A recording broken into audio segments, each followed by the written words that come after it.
terbendung. Nah, saya sendiri datang dari seorang yang dulunya mengalami gangguan kesehatan, dan akhirnya saya pulih dalam sebuah perjalanan pemulihan, dan akhirnya saya bisa kembali sekolah, masuk ke functional medicine. Nah, untuk saya mengalami seperti ini, saya cukup mengerti kesulitannya. Jadi waktu itu terjadi, dokter pun selama 6 minggu di sana mengalami kesulitan. Jadi bersyukurnya tuh kita ada MRI, jadi kita mempunyai sebuah rekor. Iya, di MRI. Kalau kita lihat tanggalnya ya, ini tanggalnya 6 Januari.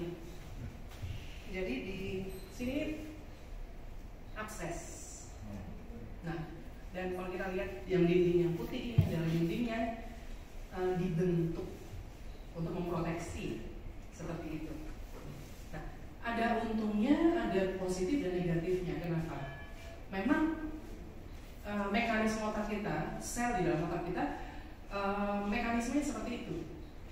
Tapi negatifnya adalah akhirnya obat-obatan yang diberikan tidak bisa tembus. Nah, sebagai functional medical consultant, saya pun juga memberikan nanoparticle supplementation. Artinya kita berbicara bioavailability dari setiap suplementasi yang kita berikan itu sampai kepada sel. Kita sudah memberikannya seperti itu, tapi nggak tembus. 6 minggu ini nggak tembus.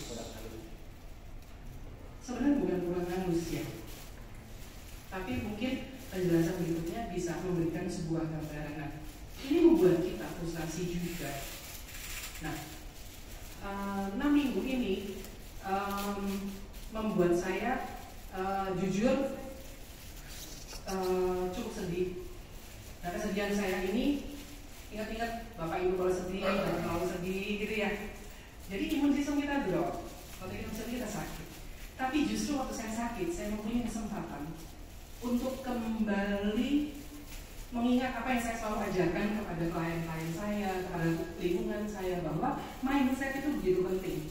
Bagaimana caranya kamu memandang situasi, mau melihatnya jelek atau buruk, seperti sebuah gelas itu setengah isinya. Kita mau melihatnya setengah kosong atau setengah isi, itu adalah sebuah keputusan, betul ya Bapak Ibu ya? Ya. Nah, waktu saya sakit itulah saya memutuskan untuk menulis. Karena apa? Saya memutuskan untuk melihat segala sesuatu dalam hidup saya menjadi lebih positif.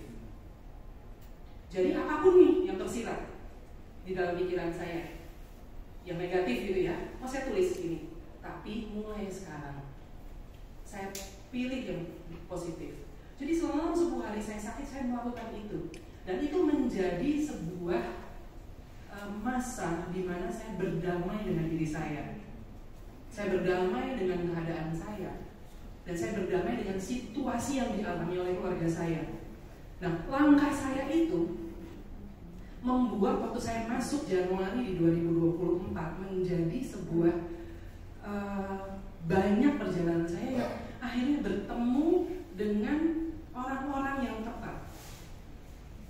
Karena pada dasarnya journey saya mengarungi kesembuhan dari saya sudah cukup lama. Jadi bagaimana saya merubah mindset saya untuk melihat dari biomolekuler atau sel, kesehatan sel kita, itu sebenarnya sudah jadi prioritas saya beberapa tahun. Nah, jadi waktu saya bertemu dengan satu orang nurse di SGH waktu itu, kenapa saya jadi kayak tiba-tiba aja kita bisa bertemu, dan akhirnya dari beliau saya mengetahui tentang ASEA. Jadi ada sebuah cerita di SGH rumah sakit yang sama, saya bertemu dengan dia bercerita bahwa ada seorang anak muda 37 tahun kena stroke, batang otaknya pecah. Jadi masuk ke rumah sakit tersebut ditolak. Seperti kita tahu kalau orang terkena batang otaknya pecah, that's it. Iya. Nah, kebetulan tante dari anak dianjurkan memakai ASEA, tapi mereka nggak mau. Oleh pelayanan kasih, nurse ini akhirnya memberikan 3 botol. 1 hari 1 botol. Dia cerita sama saya. Dan waktu dia memberikan 1 hari 1 botol, di hari ketiga anak muda ini bangun dari komanya. Masya Allah. Dan 5 bulan kemudian dia sudah latihan di kolam renang. Dari sebuah situasi di mana dia sudah punya pengharapan. Artinya rumah sakit sudah menolak ya.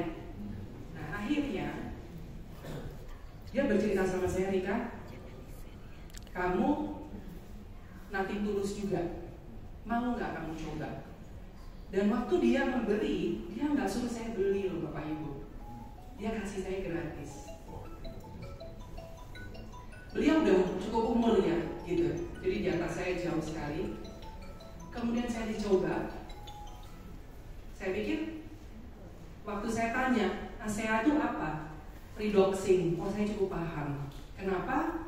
Karena saya waktu kena merkuri logam berat, salah satu yang membuat saya bisa mulai mengalami perjalanan kesembuhan adalah glutathione. Glutathione, ada yang pernah tahu nggak? Ya. Ada yang tahu? Glutathione itu yang kulit. Iya, molekul glutathione. Untuk molekul glutathione kulit adalah salah satu juga yang terkait dengan hubungan redoxing. Jadi waktu beliau bercerita tentang redoxing, saya tahu gitu. Jadi tahu cara kerjanya. Jadi saya senang. Kemudian saya berikan kepada suami saya, dan ajaibnya untuk ASEA diberikan kepada suami saya di rumah sakit di Singapura.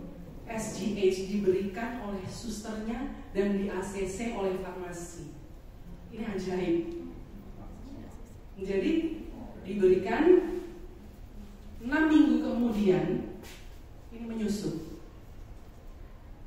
Dan pertama kalinya suami saya dokter berkata suami saya merespon dengan baik. Kemarin awal-awalnya itu sudah blank. Dan akhirnya saya bisa kembali pulang ke rumah. Jadi ini tanggal 16 Februari. 3 bulan kami di rumah sakit. Dari bulan November akhir. Jadi untuk kami berjalan bukan, menurut saya yang ditawarkan hari ini ke Bapak Ibu bukanlah suatu suplementasi. Ini adalah bagian dari journey saya, menurut saya, di mana seperti kalau Bapak Ibu lihat suatu kehidupan itu suatu lingkaran yang utuh, betul ya? Nah, kita selalu dilengkapin. Saya sudah menjalani kehidupan kesehatan saya cukup lama dari 2017.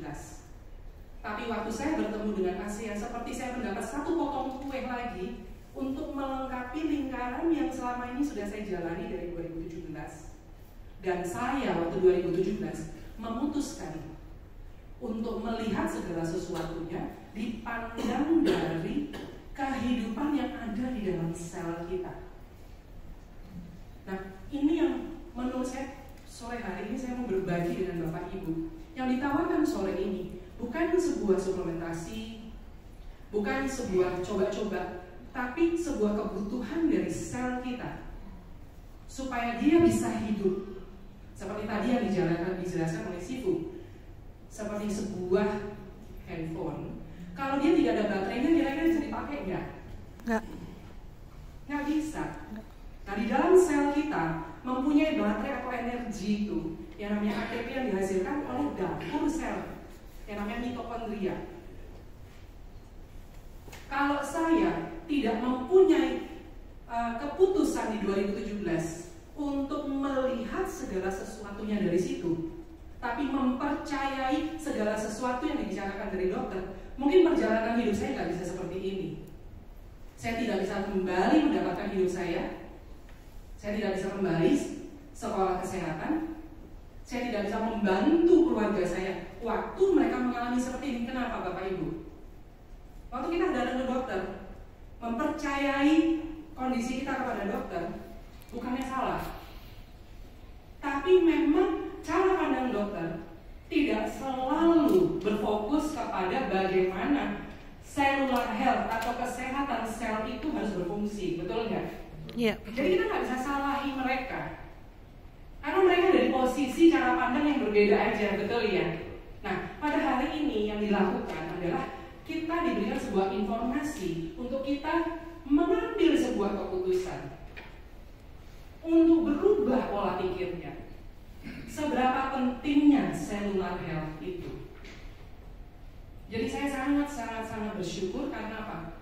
Kalau kita menyadari di dalam sel kita itu ada makhluk hidup. Itu seperti contohnya kayak di rumah. Kalau kita punya rumah kosong, kira-kira rusak nggak Bapak Ibu? Ya. Rusak ya? Apa tandanya waktu mulai diisi oleh makhluk hidup di dalam? Kira-kira dapurnya mulai nyala, betul ya? Bersih, dampaknya jadi bersih. Tapi dapur mulai menyala Pak. Dapur mulai nyala, mulai kita memasak, betul ya? Jadi sebenarnya sel kita cara bekerjanya seperti itu juga. Dapur sel atau mitokondria kita itu menjadi bagian yang sangat penting. Karena di mitokondria kita inilah terjadi yang namanya signaling cell, di mana waktu kita ada makhluk hidup mulai diproduksi dan memenuhi habitat hidup daripada sel kita. Sel itu sehat, sel itu bisa berbicara satu dengan yang lainnya. Kamu harus ke sana, kamu harus ke sini. Kenapa? Bapak boleh ya? Kenapa Bapak Ibu? Walaupun saya sudah memakai nanopartikel, kenapa dia tidak bisa menembus? Karena pada hakikatnya syarafnya sudah rusak. Ibaratnya kalau sebuah jalanan itu infrastrukturnya berjalan udah nggak ada. Mau kita pakai nanopartikel mungkin sampai, tapi kapan? Dia perlu membangun ini, dia perlu membangun itu, dia perlu waktu.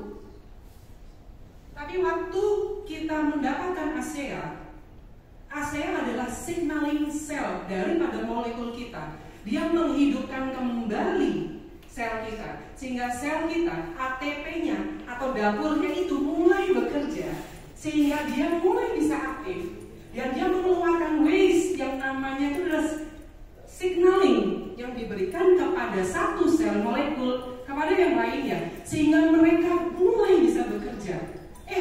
Itu loh saraf yang di situ nggak bisa dibangun. Ayo mulai dibangun.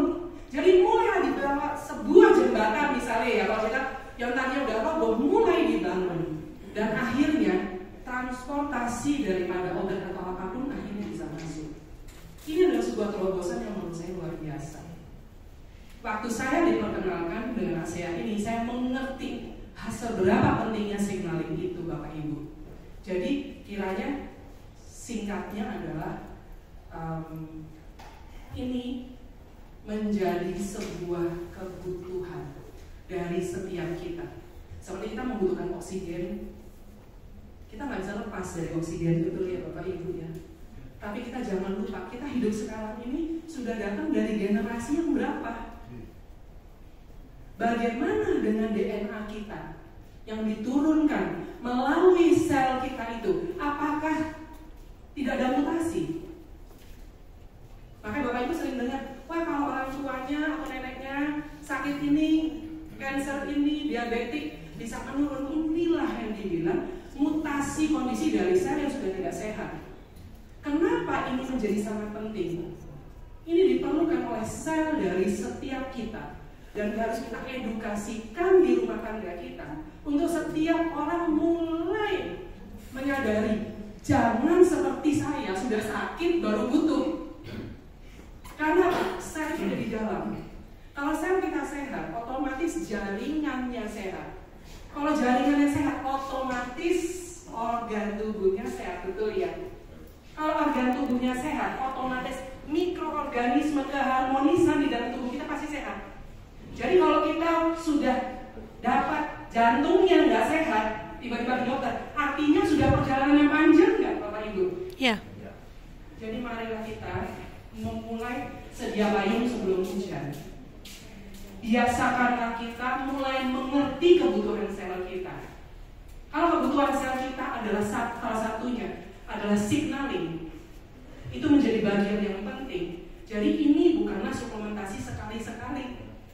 Ini adalah sebuah fondasi yang kita harus ajarkan buat orang tua kita, yang harus kita ajarkan buat anak-anak kita, supaya mereka mempunyai sel yang sehat, mempunyai keturunan yang sehat, menjadi tua, tetapi tidak menua dengan dini.